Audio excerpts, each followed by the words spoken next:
బీహార్లో ఎన్డీఏ అఖండ విజయం సాధించింది. మోదీ మ్యాజిక్ పనిచేసింది. డబుల్ ఇంజిన్ సర్కార్ హామీలకు ప్రజలు పట్టం కట్టారు. ఎన్డీఏకు ఏకపక్షంగా మద్దతు ప్రకటించారు.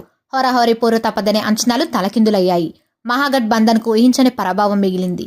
బీహార్ గెలుపుతో ఎన్డీఏ కూటమి అధికారంలో ఉన్న రాష్ట్రాల్లో ప్రభావం పైన చర్చ మొదలైంది. ఏపీలో రానున్న రోజుల్లో ఏం జరగబోతోంది? ఏ కూటమిలో లేని జగన్ 2029 ఎన్నికలే లక్ష్యంగా ముందున్న ప్రత్యామ్నాయం ఏంటి? ఎన్డీఏకు బీహార్ ప్రజలు ఊహించని విజయం అందించారు. ఏకపక్షంగా మోదీ నితీష్ జట్టుకు పట్టం కట్టారు. అందరి అంచనాలను తలకిందులు చేస్తూ 243 స్థానాల్లో ఎన్నికలు జరగ్గా ఏకంగా 200కు పైగా స్థానాల్లో ఎన్డీఏ అభ్యర్థులను గెలిపించారు. మోదీ నితీష్ డబుల్ ఇంజిన్ సర్కార్ నినాదం ఎన్నికల్లో కురిపించిన భారీ వరాలు ఈ స్థాయి విజయాన్ని అందించాయి. దీని తర్వాత మోదీ ఇమేజ్ మరింత రెట్టింపు అయింది. త్వరలో పశ్చిమ బెంగాల్, తమిళనాడు రాష్ట్రాల అసెంబ్లీ ఎన్నికలు ఉన్నాయి. అటు వరుస ఓటములతో ఇండియా కూటమి కదులుతోంది. ఇటు ఎన్డీఏ వరుస విజయాలతో మరింత బలోపేతం అవుతోంది. ఇప్పుడు ఎన్డీఏలో పార్టీలు సైతం మోదీ నాయకత్వానికి ప్రజా మద్దతు చూసిన తర్వాత పూర్తి సహకారం అందించాల్సిన పరిస్థితులు కనిపిస్తున్నాయి. ఇక ఏపీలో బీహార్ ఎన్నికల ప్రభావం ఖచ్చితంగా ఉండే అవకాశం ఉంది. 2029 ఎన్నికల లక్ష్యంగా ఇప్పటికే అటు కూటమి నేతలు, ఇటు మాజీ సీఎం జగన్ వ్యూహాలు అమలు సిద్ధం చేస్తున్నారు. మరో 15 ఏళ్లు కూటమి కలిసే ఉంటుందని డిప్యూటీ సీఎం పవన్ పదే ప్రస్తావన చేస్తున్నారు.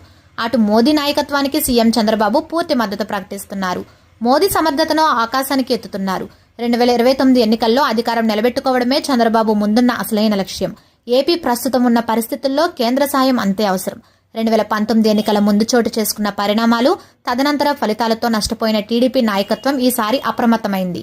ఎలాంటి పొరపాట్లకు అవకాశం లేకుండా మోదీ నాయకత్వంలోనే కొనసాగి డబుల్ ఇంజన్ సర్కార్ నినాదం ఫలితాలు పొందే ఆలోచన చేస్తోంది.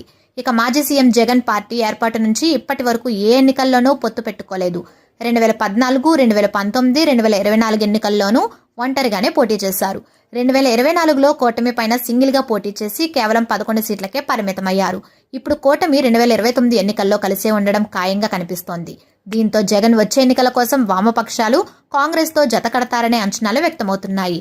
2024 ఎన్నికల్లో షర్మిల ప్రభావంతో కొన్ని నియోజకవర్గాల్లో కాంగ్రెస్ కు వచ్చిన ఓట్లు వైసీపీ ఓటమికి కారణమయ్యాయి. అయితే పార్టీ నేతలు మాత్రం జగన్కు ఎవరితో పొత్తు ఉండదని, ఒంటరిగానే పోటీ చేస్తారని చెబుతున్నారు. దీంతో ఇప్పుడు బీహార్ ఎన్నికల ఫలితాల వేళ 2029 లక్ష్యంగా ఏపీలో కూటమి నేతలు జగన్ తీసుకునే రాజకీయ నిర్ణయాలు, చోటు చేసుకునే పరిణామాలపైన ఆసక్తి నెలకొంది.